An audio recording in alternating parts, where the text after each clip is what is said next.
Hello guys, how's it going? My name is Dal, and corruptions are making a return as part of the patch 11.15, currently live for testing over on the PTR. In a way, patch 11.15 is a catch-up update that allows players to gain a bit additional power to make some of the endgame content they're going through a little bit easier. And with the return of Visions, they decided to bring back corruption since many players actually didn't play back in BFA and never get to experience what corruptions were like. They are modifying them, so instead of being able to corrupt your gear, you just get one singular enchant, so you could really pick one corruption to run at a time. Normally, you'll be able to find the corruptions through a quest while doing your visions, but on PTR, we're able to purchase them directly, so I thought it'd be a good idea to do a bit of a corruption preview, showing off all the effects, giving you my thoughts on them, as well as what they should do tuning-wise, because all of these seem a little undertuned as of this moment, but it might be part of the process for the PTR testing. As always, if you guys want to see more regular updates for the War Within expansion, whether it is Season 2 content or future patches like 11.15 or maybe in the future 11.17,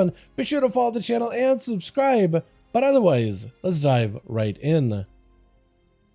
Before we take a look at the corruptions, I first want to set the mood lighting. A lot of you guys have actually asked me what is this toy and is the environmental emulator. I'm pretty sure you don't even need to have engineering to add this toy to your collection, and it is something I believe you should be able to purchase on the auction house that allows you to change the skybox and the environment a little bit. So if you want to go for more avoidy looking, twisting nether skies, then yeah, you can change your environment as long as you stand near it. I'm trying to set the mood to make it all extra voidy as we talk about these void-bound corruptions from the N'Zoth BFA era. Now, for the actual corruptions themselves, they're not bringing all of them back. There was a lot of corruptions that just modified your stats, and they were very, very strong for back in the day. But they're primarily bringing the ones that had a visual flair and a visual effect to them. Most of these corruptions will have some sort of element of RNG, either in terms of the proc rate or how often they spawn, and that is still an ever-going process. They're also adjusting the way that you earn them, and you'll first start to be able to get your first batch of corruptions for actually completing and running the visions themselves. Hopefully they'll just add them to like a vendor once you unlock all these visions, just so you can have the easier acquisition for them for all of your ults. Very similar to what they did with the Cersei's Circlet gems. Once your main has unlocked them, your main can then buy them for all of your ults. If they do something like this, then that'll make it a little bit easier. Also, these corruptions are going to be a little different. They're going to come in as enchants that go in your helmet rather than corruptions on your gear. This changes how corruptions function because you could have multiple overlapping versions of the same corruption with a bit of a kiss and curse mechanic, but now you'll be able to only have one of them at a time that you can just enchant on your gear. This is going to limit its overall functionality, but still should allow him to be a decent bit of a gain and a damage amp in 11.15. One of the first ones being Twilight Devastation, which is a fan favorite if you were a tank back in the day, as you used to scale with your stamina. Doesn't do that anymore though, but it's an ability that just unleashes this chaos tornado in front of all enemies before you, dealing a bunch of damage to them. Previously, you'd be able to stack this one to infinity essentially if you had the right gear set up in order to have just about every single item enhanced with the corruption and all of them were Twilight Dev. Then you could do a ton of AoE damage with it. This variation, it seems to be a little bit more toned down, but the visual effect is still just as good as I remember. That is, once I can actually get it to properly proc. There it goes, the massive just torrent of void right in front of you, just blasting everything in front of you. It does a decent bit of damage. Right now in the tooltip, it says it does about 1,000,000 damage. It doesn't seem to quite hit that mark every single time. It almost feels like it maybe it's trying to split some of its damage amongst multiple targets, but it is something that's supposed to do a ton of AoE and hit every enemy in front of you. It is a satisfying big proc of beam, but after testing it for a bit, it doesn't seem like it procs nearly as often as it used to back in the day. I think maybe it should have some sort of extra component, either more damage or more proc rate, or maybe give it back that original effect where damage is scaled based off of your stamina. So classes like tanks or classes that stacked a bunch of stamina with talents and such, those could get a lot of benefit out of the talent and allow it to really unleash a ton of damage. But one of these features I think definitely needs to change, or maybe it just needs a bit more tuning going forward.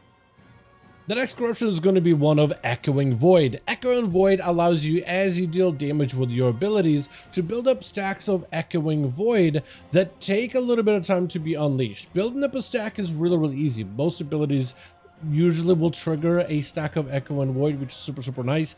But it's a lower chance for you to actually start consuming those stacks. So they just gotta build and build and build. As you do AoE, And then at some point they can just randomly trigger and you will radiate this purple all around your character. However, I would say this one was one of those that also scaled with Twilight Dev based off of stamina. And this one was kind of crippled when they removed a lot of that scaling because certain classes got a lot of benefit out of it. Beast Mastery Hunters could go with a specific pet type to give them more stamina in order to just sit in melee and have Echo and Void do a ton of damage. They no longer have that functionality this time around. And compared to all the other corruptions, this one can take quite a bit of time to stack up. But the payoff, at least right now, not that good.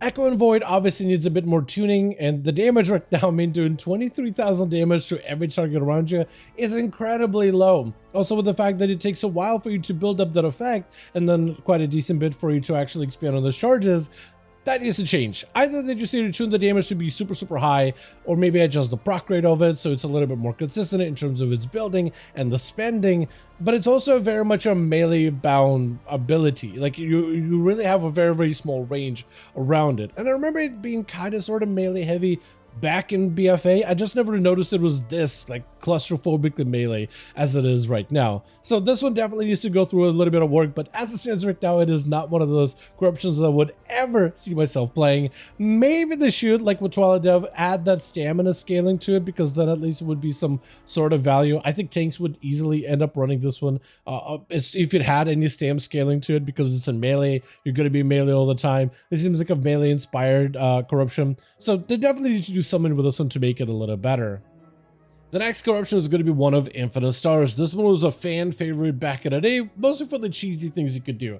Every single time you use one of your abilities, there is a chance you may be able to call upon a Infinite Star to strike down at your target. And with this corruption, it would deal quite a considerable bit of arcane damage, but the benefit of it really came from is every time a star lands on a target, that target takes more damage from stars, and that damage amp would continue to stack. Initially, I think it was stacking by 10% up to 10 times, so up to 100% more damage for the star, but the damage it did initially, and if you could stack a bunch of corruptions on your gear, was considerable. It was super fun to play into, and I've loved it. And this variation, damage-wise, numbers-wise, on paper, doesn't seem that bad, at least in comparison to Echo and Void. But so far I've been hitting train dummies, whether on my rogue, whether on any other characters on PTR, and this one just doesn't seem to proc at all. But the way that the star itself would look like, it just would be like a shooting star, or like a starfall star from Boomkin. That's basically what it would look like. But the damage it would do was insane back in the day, especially players would use that against each other in PvP. Really rack up a bunch of corruption, have a lot of negative effects, but if you get one star proccing on a target and they weren't looking at it, they weren't careful with it, you could just one-shot him and take him out of existence immediately. It was just that kind of broken. Though this time around, they're really afraid of this corruption scaling, so they actually limited the scaling capability. Instead of letting it scale up to 10 stacks, it's now limited to 6. Instead of letting it scale to the percentage-based more damage, now it's like a set number, 38,000 more damage in tooltip, so every single stack it does 38,000 more damage per stack. So yeah, they're really afraid of it, but I think this one numerically, at least in pure raid, single target situations, this one is probably still going to be very strong. May need a bit more tuning. Numbers, all of them seem very low, but this one's probably going to be a very solid option. So if you want a very consistent corruption that's actually working pretty well right now, that would be that of Gushing Wound. It's a random corruption that allows your abilities to proc a bleed on the target for them to ooze blood over the next few seconds. This one has a really high uptime. This was one of those benefits that everybody enjoyed of it back in BFA. The fact that its uptime and proc rate was pretty high compared to the other corruptions, making it incredibly consistent, even though its damage wasn't really anything amazing. I mean, doing 24,000 damage a bleed isn't insane or anything like that. But the fact that it has, I don't know, back in BFA, I'm pretty sure it had something close to like 60% uptime. It seems to have about a similar type of uptime right now, especially in classes that are a little bit more haste inclined. My shaman is definitely not one of them, since he's still running a lot of the old gear from last season. But on my rogue, for example, being a little bit more haste heavy, because you do need a bit of haste in order to play some of the keep it rolling builds in particular, I do feel like I'm getting a lot more procs and I'm getting a lot more regularly. And this seems to be one of those things that stayed with this corruption, to that consistency. That uptime, you could probably expect it to be fairly high. So you're probably going to end up utilizing this corruption quite a decent bit for pure single target, unless his damage is just not that worth. This one was also incredibly broken for PvP because they just added so much additional extra damage to all characters that even if you weren't a sustained base class, Crushing Wound would just do so much sustained damage for you. You could just focus on burst, focus on crowd control, and it was amazing for rogues at the time, especially if you played for a more bursty setup playstyle rather than a more consistent damage version. This does make you wonder if corruptions are going to be usable in PvP. Gut feeling says no, but Blizzard hasn't commented on it at all, but if Gushing Winds make a return, you definitely will see it used a lot within PvP content. The next one that's a little bit more wacky is the Twisted Appendage, or yeah, Twisted Appendage Corruption. This one basically is that of a Shadow Priest. Whenever you use abilities, you have a chance to spawn a tentacle that mind flays at the target. This one, just like Infinite Stars, I cannot get it to proc. But very similar to Infinite Stars, it had a lot of high-end potential. If you had a lot of these appendages on your character, on your gear, you could possibly get a ton of single target damage out of it. It was great at focusing down singular targets and was especially deadly in PvP until they had to curb it immediately because of just how good it was. Very much an RNG type of corruption, but when it did proc, it did a ton of damage, and if you were able to focus it on the right target, because it did have a bit of a mind of its own, then if you could get it to really focus in on the guy you wanted to, then you did a lot of focus damage with this one. That being said, this one also doesn't function, and tooltip wise this one seems kind of low. 50,000 damage over 10 seconds seems incredibly low. Unless they are changing it so you get more twisted appendages, but they're kind of all weak instead of one big appendage that did a ton of damage, I think this one will probably need to go through a bit of tuning. But as of right now, in terms of tooltip, this one doesn't seem all that good. And the last one is going to be Void Ritual. That technically was another corruption that allowed you to randomly either get cooldown reduction on some of your major abilities or randomly proc them, and Paladins use it with wings, but I think they were like the only class that actually utilized it. The only other one that was out there, besides random or specific stat corruptions, was Void Ritual, where you have a chance to go and proc the Void Ritual, allowing you to start rapidly gaining all of your secondary stats, stacking for 20 seconds, I think up to 20 stacks specifically. Now, this one also had a little bit of this AoE group component too. Like, once you have the corruption, you are now participating in a Void Ritual. When other players were part of the Void Ritual, or if they had the same corruption, they would also be participating in Void Ritual, and you would be able to enhance other people's rituals together. Now, this one, on tooltip at least, does not seem to have that same group qualities transferred over to PTR, at least for the time being. This one from testing does seem to have a lot more consistency than it did back in the day. I mean, I guess back then it was also pretty consistent, but the uptime that I saw, at least in Rogue, was somewhere between 40 to 45% uptime. For 20 seconds of above, they keep stacking all of your secondary stats up to about 2,000 or 3,000 secondary stats for your crit, mastery, versatility, and haste, which can be good in some classes, especially if you're somebody who uses all of those stats fairly equally. So maybe like an assassination rogue or a fury warrior or some of the other playstyles that use all those stats very, very, very evenly with one another. Those are the classes that are probably going to get the most benefit out of it. This one seems just like a passive stat increase compared to what originally was, which was just like, you know, juicing up your stats crazy fast, where a bunch of other players that are also running Void Ritual. It had a very, very fun group component to it, and I'm hoping that maybe they'll add some of those extra components of these corruptions, like how they used to scale with stamina. I think that would help the benefit of some of the other ones for maybe like a tank or like a classes that can have a high stamina build. But if anything, even if this one does not retain the group capabilities in the future, I would still PTR, still a little early to tell. This one does seem to be at least a little bit consistent when it comes to raw stats. It's not quite as good as some of the other corruptions we had that passively would increase your mastery, crit, or haste or versatility, because then you could just zero in on those specific stats that were beneficial for your class or character. But getting a burst of all these stats at once does give you a nice bit of boost, especially if you can combine it with some bursts together. So this one could possibly be pretty good, though I feel like even stat wise maybe on a lower end. I feel like 3,000 on each stat is not that high compared to the stats we were running with in season 2, so maybe I could see that one getting tuned up a little bit, but hopefully they'll end up making that one to be more like a decent default if you're not sure if you want to go with any of the proc based options.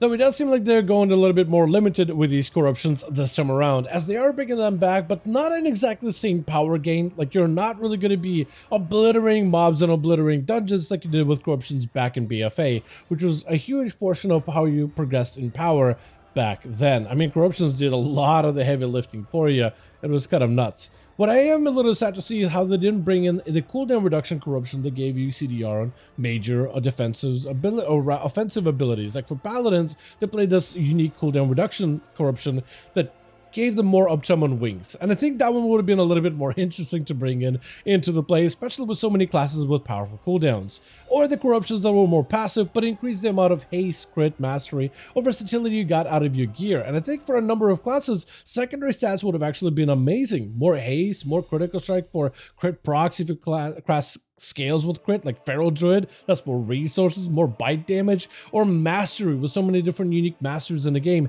That could have been a huge boon for so many different classes out there. I really hope they maybe will consider possibly bringing those back in, because I feel like the random proc corruptions are fun, but they were always kind of gimmicky. The fun of the gimmick was if you got to stack a bunch of them, so if you did get a single proc, it did a ton of damage, but it looks like they're kind of going into it with more limited capacity.